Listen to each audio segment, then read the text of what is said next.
श्री स्वामी समर्थ, श्री गुरुदेव दत्त। आजची स्वामी पूजा आहे। स्वामींना नैवेद्य दाखवलेला आहे दूध साखरेचा आणि यामध्ये आहे पाणी।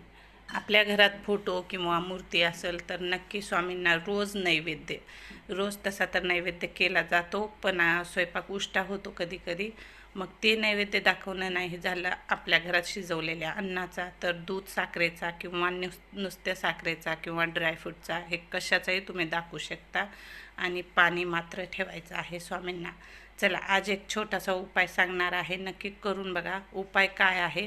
घरामध्ये सुख समाधान नाही, वादविवाद होतात, थोड्या थोड्या गोष्टीला भांडणे होतात, त्यासाठी छोटासा उपाय आहे, नक्की करून बघा, 100% फायदा होतो। व्हिडिओ आवडल्यास व्हिडिओला लाईक करा, चॅनलला सबस्क्राईब करा आणि फेसबुक पेजला फॉलो करा। आवडला तर नक्की शेअर पण करा, जेणेकरून पुढच्यांना मदत होईल। चला, उपाय काय आहे? गुरुवारच्या दिवशी हा उपाय करायचा आहे। एक नारळ घ्यायचा आहे आणि दत्त मंदिरात जायचं आहे। एक नारळ घ्यायचा आहे, दत्त मंदिरात जायचं आहे आणि ते नारळ दत्त मंदिरात जाऊन दत्त महाराजांच्या चरणाला लावायचं आहे, म्हणजे पायाला लावायचं आहे।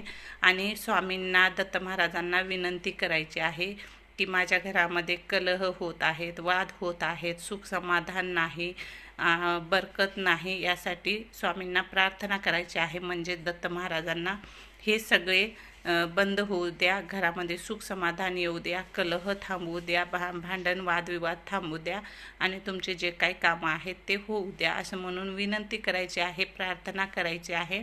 आणि ते नारळ घेऊन घरी यायचं आहे।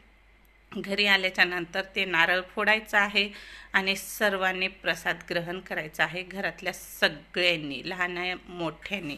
आणि ते प्रसाद ग्रहण केल्याच्या नंतर आपल्याला हे किती गुरुवार करायचं आहे? तर हा उपाय आपल्याला 5 गुरुवार करायचा आहे।